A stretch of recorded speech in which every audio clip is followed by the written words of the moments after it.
ਅਗਲੀ ਖਬਰ ਦੇ ਵੱਲ ਵਧੀਏ ਤੇ ਰੁਖ ਕਰੀਏ ਫ੍ਰੈਜ਼ਨੋ ਦਾ। ਫ੍ਰੈਜ਼ਨੋ ਦੇ ਵਿੱਚ ਇੱਕ ਬੰਦੇ ਨੂੰ ਉਦੋਂ ਗੋਲੀ ਮਾਰ ਦਿੱਤੀ ਗਈ ਜਦੋਂ ਉਹ ਇੱਕ ਪਾਰਟੀ ਦੇ ਵਿੱਚੋਂ ਨਿਕਲ ਰਿਹਾ ਸੀ ਅਤੇ ਉਸ ਸਮੇਂ ਉਹ ਆਪਣੀ ਵਾਈਫ ਦੇ ਨਾਲ ਸੀਗਾ।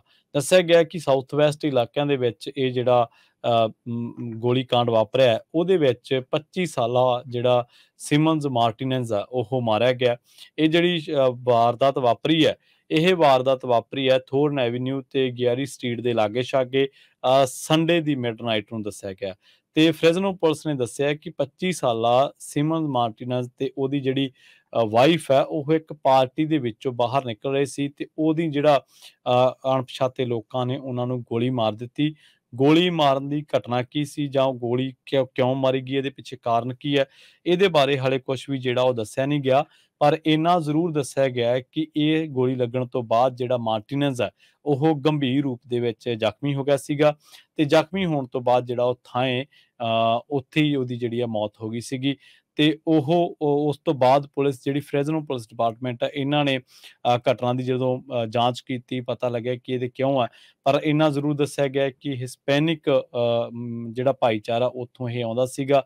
ਪਰ ਇਹਦੇ ਤੇ ਹਮਲਾ ਕੀ ਕੀਤਾ ਗਿਆ ਜਾਂ ਜਿਹੜੇ ਸ਼ੱਕੀ ਨੇ ਉਹਨਾਂ ਨੇ ਕਿਸੇ ਹੋਰ ਨੂੰ ਨਿਸ਼ਾਨਾ ਬਣਾਉਣਾ ਸੀ, ਗਲਤੀ ਦੇ ਨਾਲ ਮਾਰਟੀਨਜ਼ ਉਹਨਾਂ ਦਾ ਨਿਸ਼ਾਨਾ ਬਣ ਗਿਆ, ਇਹਦੇ ਬਾਰੇ ਪੁਲਿਸ ਜਿਹੜੀ ਆ ਉਹ ਛਾਣਬੀਨ ਕਰ ਰਹੀ ਹੈ। ਪਰ ਹਾਂ, ਇੰਨਾ ਜ਼ਰੂਰ ਦੱਸਿਆ ਗਿਆ ਕਿ ਮਾਰਟੀਨਜ਼ ਜਿਹੜਾ ਉਹਨੂੰ ਕਮਿਊਨਿਟੀ ਰੀਜਨਲ ਮੈਡੀਕਲ ਸੈਂਟਰ ਦੇ ਵਿੱਚ ਵੇਲੇ ਸਿਰ ਪਹੁੰਚਾ ਤਾਂ ਦਿੱਤਾ ਗਿਆ ਸੀ, ਪਰ ਫਿਰ ਵੀ ਉਹਦੀ ਜਿਹੜੀ ਜਾਨ ਆ ਉਹ ਬਚਾਈ ਨਹੀਂ ਜਾ ਸਕੀ। ਜੀ।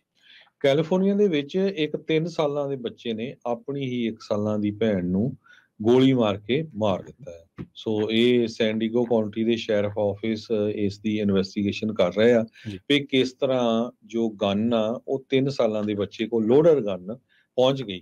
ਕਹਿੰਦੇ 1100 block of South Stage Coach Lane ਜੋ ਫਾਲਬਰੁਕ ਦੇ ਵਿੱਚ ਆ ਸਿਟੀ, ਜਿਹੜਾ 55 miles north of San Diego ਹੈਗਾ।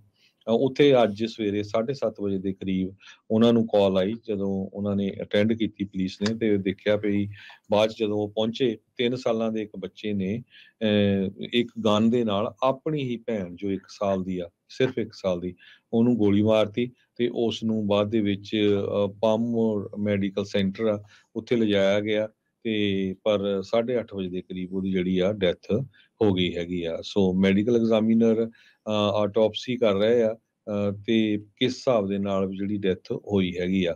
ਪਿਛਲੇ ਸਾਲ ਕਹਿੰਦੇ 355 ਦੇ ਕਰੀਬ ਅਨਇੰਟੈਂਸ਼ਨਲ ਸ਼ੂਟਿੰਗਸ ਬੱਚਿਆਂ ਦੇ ਨਾਲ ਅਮਰੀਕਾ 'ਚ ਹੋਈਆਂ। ਸੋ ਜਿਹੜੇ ਬੱਚੇ ਆ ਉਹਨਾਂ ਨੂੰ ਪਤਾ ਨਹੀਂ ਸੀ ਵੀ ਅਸਲੀ ਗਨ ਆ ਜਾਂ ਕਢਾਉਣਾ ਆ, ਉਹਨਾਂ ਦੇ ਰਾਹੀਂ 355 ਸ਼ੂਟਿੰਗਸ USA ਦੇ ਵਿੱਚ ਹੋਈਆਂ, ਜਿਹਦੇ ਨਾਲ 158 ਲੋਕਾਂ ਦੀ ਮੌਤ ਹੋਈ ਆ ਤੇ 212 ਲੋਕ ਆ ਉਹ ਫੱਟੜ ਹੋਏ ਹੈਗੇ ਆ। ਸੋ ਇਹ ਜੋ ਗਨ ਸੇਫਟੀ ਐਡਵੋਕੇਸੀ ਗਰੁੱਪ ਆ ਉਹ ਬਹੁਤ ਹੀ ਜ਼ਿਆਦਾ ਔਖੇ ਆ ਇਸ ਗੱਲ ਤੇ ਵੀ ਦੇਖੋ ਜੋ ਕੰਮ ਪੇਰੈਂਟਸ ਨੂੰ ਕਰਨਾ ਚਾਹੀਦਾ ਆ ਵੀ ਜੇ ਕਿਸੇ ਨੇ ਲੀਗਲੀ ਗਨ ਲਈ ਵੀ ਆ ਤੇ ਉਹਨੂੰ ਕੰਟਰੋਲ 'ਚ ਰੱਖੇ, ਉਹਨੂੰ ਲੌਕ 'ਚ ਰੱਖੇ ਤੇ ਉਹ ਬੱਚਿਆਂ ਦੇ ਕੋਲ ਕਿਸ ਤਰ੍ਹਾਂ ਪਹੁੰਚ ਗਈ। ਜੀ ਬਿਲਕੁਲ। ਤੇ ਦੇਖੋ ਗਨ ਦੇ ਨਾਲ ਅਮਰੀਕਾ ਦੇ ਵਿੱਚ ਹਮੇਸ਼ਾ ਜਿਹੜੀਆਂ ਮੌਤਾਂ ਹੁੰਦੀਆਂ ਨੇ ਉਹ ਹਮੇਸ਼ਾ ਚਰਚਾ ਦੇ ਕਾਰਨ ਰਹਿੰਦੀਆਂ ਨੇ।